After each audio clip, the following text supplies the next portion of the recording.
इस कार्य को अंजाम तक पहुंचाना ये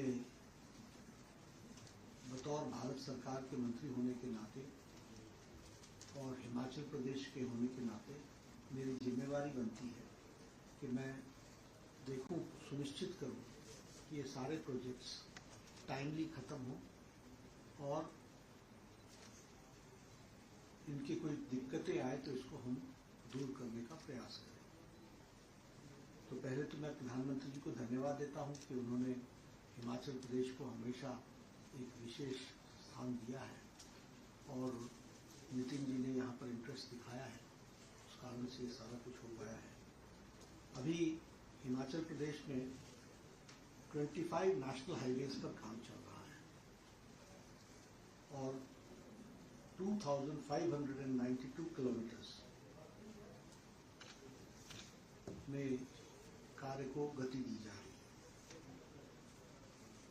785 किलोमीटर्स ये national highway authority of India बना रही है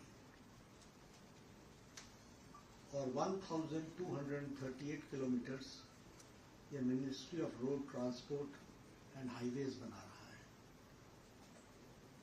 और 569 ये बॉर्डर रोड ऑर्गेनाइजेशन बना रहा है। तो ये 3 ऑर्गेनाइजेशंस मिल करके 2592 किलोमीटर्स का काम हिमाचल प्रदेश में चल रहा है। इसमें NHAI के national highway authority of India के 4 मेजर कॉरिडोर्स हैं। एक है कीरतपुर मनाली, दूसरा है पठानकोट मंडी, तीसरा है परवाणू शिमला और चौथा है शिमला मटौर वाया बिलासपुर हमीरपुर।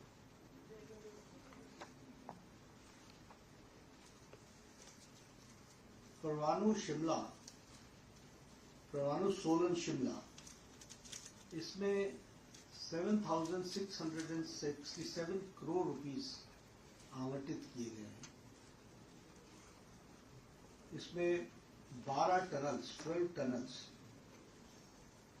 और 11.51 किलोमीटर के टनल्स हैं, यानी लगभग 11.5 किलोमीटर के टनल्स हैं। और इसमें जो परवाणू सोलन का सेक्शन है वो कंप्लीट हो गया है। सोलन कैथली घाट इस साल के सितंबर महीने में कंप्लीट हो जाएगा और कैथली घाट से ढली यह 2027 के अप्रैल में कंप्लीट हो जाएगा। यानी Parwanoo Solan Shimla will be in the final stage in April 2027. उसी तरीके से कीरतपुर मनाली जिसको हम देखते हैं चंडीगढ़ से आते समय, जो आजकल हमीरपुर और कांगड़ा जाने वालों के लिए भी ये बहुत ही सुविधाजनक हो गया है।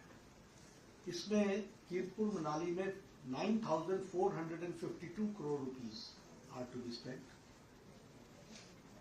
इसमें 28 टनल्स हैं और 41 किलोमीटर्स के ये टनल्स हैं। 28 टनल्स को टोटल जोड़े तो वो 41 किलोमीटर्स बनता है। इसमें से कीरतपुर नेरचौक ये काम कंप्लीट हो गया है। सुंदरनगर बाईपास का काम कंप्लीट हो गया है। नेरचौक से पंडो ये जुलाई के अंत तक, इस महीने के अंत तक या अगस्त के सेकेंड वीक तक ये कंप्लीट हो जाएगा। और पंडो से टकोली ये 2026 के मार्च में कंप्लीट होगा। और टकोली से कुल्लू कंप्लीट हो चुका है और कुल्लू से मनाली ये भी कंप्लीट हो चुका है।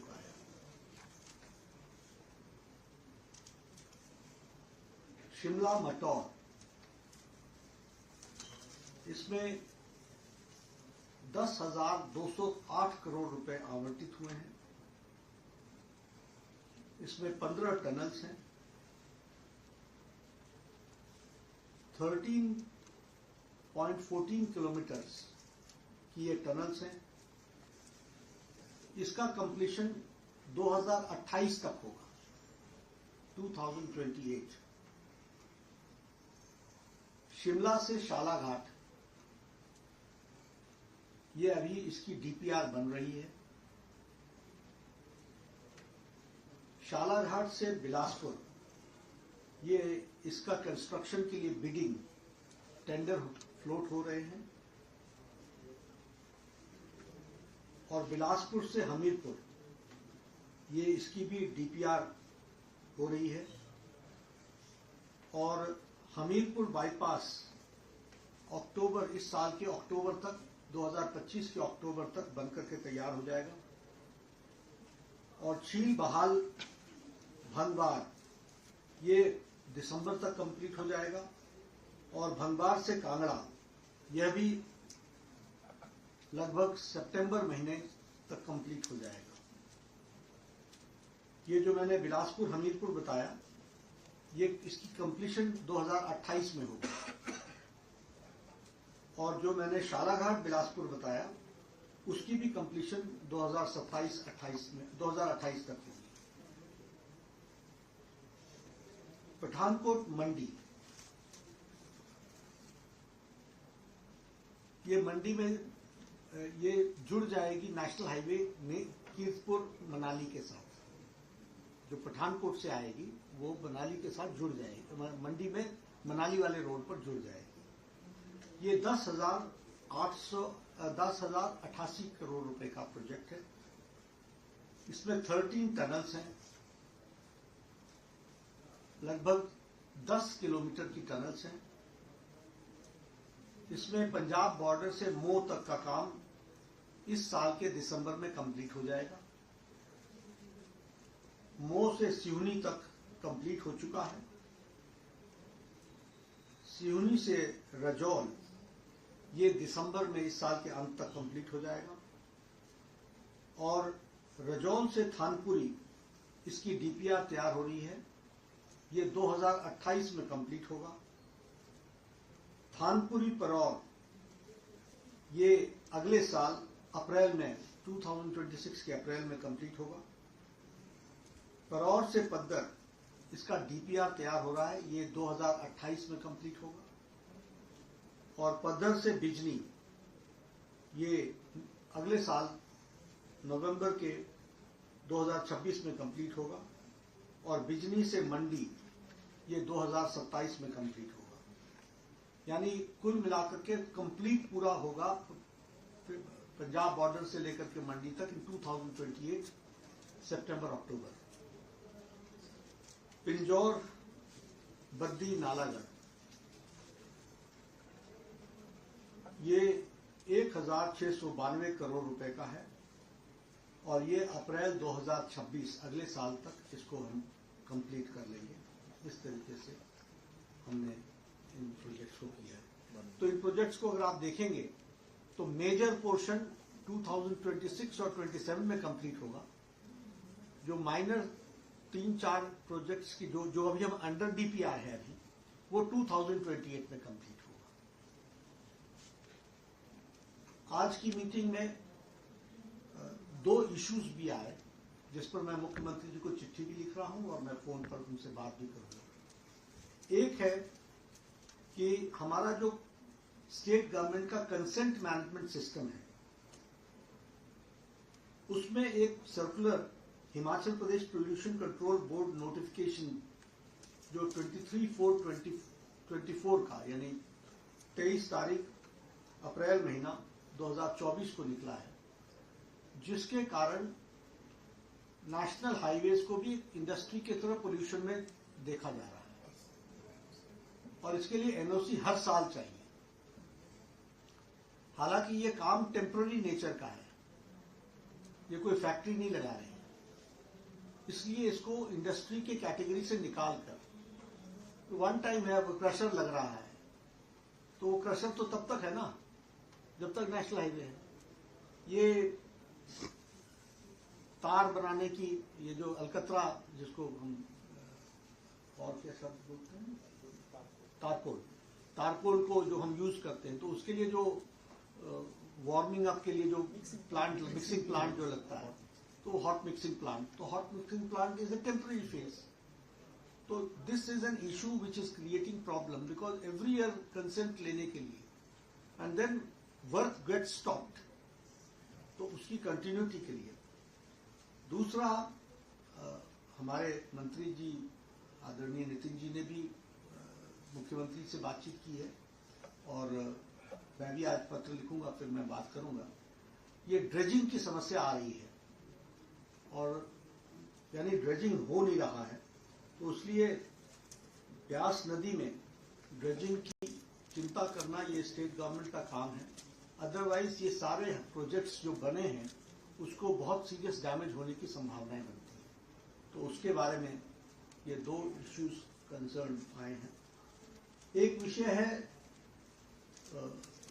वो है सुमदो काजा का, और ये सुमदो गांपू तक की रोड है. ये बॉर्डर रोड ऑर्गेनाइजेशन बना रहा है. इसकी कंप्लीशन सैंक्शन ये 24 में हुई थी, पर ये सेक्शन जो है सुमदो काजा, इसका काम शुरू नहीं हुआ है, क्योंकि स्टेट गवर्नमेंट से फॉरेस्ट की क्लियरेंस नहीं आई, और इसमें क्लियरेंस गवर्नमेंट ऑफ इंडिया को नहीं देनी है, स्टेट गवर्नमेंट को देनी है. तो वो हम इस पर भी एक चिट्ठी लिखने वाले हैं, तो ये करने वाला है. बिलासपुर वालों के लिए एक खुशखबरी है कि अपग्रेडेशन करने के लिए घुमारवी बरठी शाहतलाई रोड 31 किलोमीटर की है, इसको CRIF में ले लिया गया है, सेंट्रल रोड इंफ्रास्ट्रक्चर में, और शाहतलाई, और ये 35 करोड़ में ये बनने वाला है, तो इसको डिक्लेयर कर दिया गया है. कोई टारगेट इसके कब तक? ये तो अगले साल तक हो जाएगा.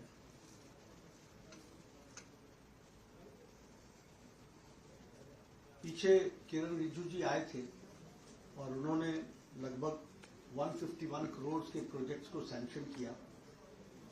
स्पोर्ट्स में उन्होंने उन्ना को सिंथेटिक एथलेटिक ट्रैक दिया, इंडोर स्टेडियम पू किन्नौर को दिया, इंडोर स्टेडियम गायबोंग किन्नौर को दिया, pavilion and sports training centre Kaza को दिया, high altitude sports training centre Kaza को दिया. तो इसमें लगभग जो high altitude sports training centre है उसमें 73.8 करोड़ रुपीस खर्च होंगे. उसी तरीके से जो स्पोर्ट्स ट्रेनिंग सेंटर है वो 8.5 करोड़ रुपीस खर्च होंगे. इंडोर स्टेडियम गायबोंग में 4.9 करोड़ रुपीस खर्च होंगे. इंडोर स्टेडियम पू में 4.9 करोड़ रुपीस खर्च होंगे, और सिंथेटिक एथलेटिक ट्रैक में 9.9 करोड़ रुपीस खर्च होंगे. स्किल में उन्होंने ITI बिल्डिंग तीसा में उन्होंने 9.84 करोड़ रुपीस का ITI की बिल्डिंग के लिए दिया, और उसी तरीके से सिरमौर में 1.5 करोड़ रुपए उन्होंने स्कूल के एकोमोडेशन बिल्डिंग के लिए दिया, और स्कूल बिल्डिंग हरिपुर में उन्होंने 4.68 करोड़ दिया, और सलूनी चंबा में 6.7 करोड़ रुपीस दिया. केलोंग के सीवरेज ट्रीटमेंट प्लांट के लिए उन्होंने 26.75 करोड़ रुपीस दिया है. तो इस तरीके से भारत सरकार हिमाचल प्रदेश के हर तरीके से सर्वांगीण विकास के लिए जो कुछ भी हो सकते हैं. अभी जायका में मैंने परसों आपको एक स्टेटमेंट दी थी, जायका में हमने 1000+ करोड़ रुपीस का sanction department of economic affairs ने किया है. वो उसमें भी मैं बताना चाहूंगा कि 149 करोड़ हिमाचल प्रदेश को देना है, बाकी सब लोन जो है वो गवर्नमेंट ऑफ इंडिया पे करेगा, and it is a grant to government of Himachal Pradesh. लेकिन साथ ही साथ मैंने उस दिन भी फ्लैग किया था, मैं आज उस दिन हमारी बिलासपुर की मीडिया आई थी उसको मैंने फ्लैग किया था, और आज फिर से मैं उसको रिट्रीट कर रहा हूँ कि एक वातावरण बनाया जा रहा है, केंद्र ध्यान नहीं देता। सच्चाई ये है कि केंद्र का पैसा, भारत सरकार का पैसा प्रदेश सरकार खर्च करने में नाकामयाब रही।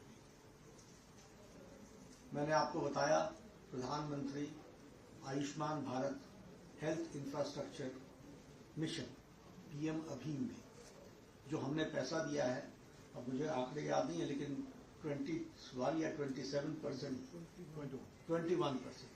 21% हैज बीन स्पेंट। और ये प्रोजेक्ट 2020 से लेकर 2025 तक के लिए है, यानी 26 के मार्च में ये एंड हो जाएगा और अभी 21% खर्च किया है। उसी तरीके से 15th फाइनेंस कमीशन का हेल्थ का बजट वो उन्होंने 24% उन्होंने खर्च किया है। अब ये भी 25-26 में अब 16 फाइनेंस कमीशन आ रही है, 25 को खत्म हो जाए। तो इसलिए ये कहना कि ये जो वातावरण बनाने की बात चलती है, और अभी आपके सामने मैं पिछली बार भी बता करके गया था, लगभग 1700 करोड़ रुपए हम लोगों ने 2023 की आपदा में दिए थे। अभी गृह मंत्री जी ने फिर से 1000 करोड़ रुपए दिए हैं आपदा के लिए, उसकी रिहैबिलिटेशन के लिए। और अभी भी जो आपदा आई है उस पर भारत सरकार हमेशा हिमाचल के साथ दृढ़ता के साथ खड़ी रही और आगे भी खड़ी रहेगी। ये एक करने का सवाल है जिसको हम पूरा कर रहे हैं। आप लोगों के माध्यम से मैंने आज मीटिंग में 2-3 बातों पर जोर दिया है।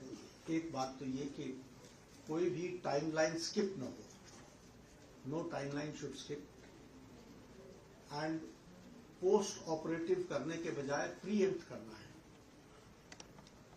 इसलिए आपको कहीं भी लैक्सिटी दिख रही है। और तीसरी बात, there will be no compromise on the quality of the work. और डिपार्टमेंट ने मुझे एश्योर किया है कि वो सारे टाइमलाइंस पर काम को पूरा करेंगे और उसको ध्यान में रखेंगे। इतना ही मुझे कहना है। सर, जैसा कि क्वालिटी इंश्योर किया जाएगा, इन द रिसेंट पास्ट अभी स्टेट गवर्नमेंट ने भी रेज किए हैं issues, and farmers and local are raising जो नेशनल हाईवे अथॉरिटी द्वारा जो कटिंग्स की जा रही है, जो कंस्ट्रक्शन की जा रही है, जो बिल्ड किए जा रहे हैं road, they are not being done scientifically. इसको किस तरह से इंश्योर करेंगे? और दूसरा सर, हेल्थ डिपार्टमेंट की तरफ से जो लेटेस्ट डिजास्टर हुए रेन रिलेटेड, इस पर क्या इंश्योर कर रही है union government to support the state government, क्योंकि जो मंडी जिला है वर्स्टली अफेक्टेड? जो आपने पहले वाली बात कही उसमें 2 चीजें हमने कही है। एक तो डीपीआर बनाते समय पब्लिक रिप्रेजेंटेटिव से कंसल्ट करके डीपीआर बनाएं, so that eventualities can be preempted. दूसरा, if certain cases are there, they should be disposed on case-to-case basis. तीसरा जो आपने कहा, तो भारत सरकार, सबसे पहले मैं आया था यहाँ तो मैंने उसी दिन कहा था कि ये जो त्रासदी हुई है ये बहुत ही हृदय विदारक है। और हमारे जयराम जी आज इस मीटिंग में रहने वाले थे, इसी कारण से नहीं है क्योंकि वो वहाँ रेस्क्यू ऑपरेशंस को मॉनिटर कर रहे हैं।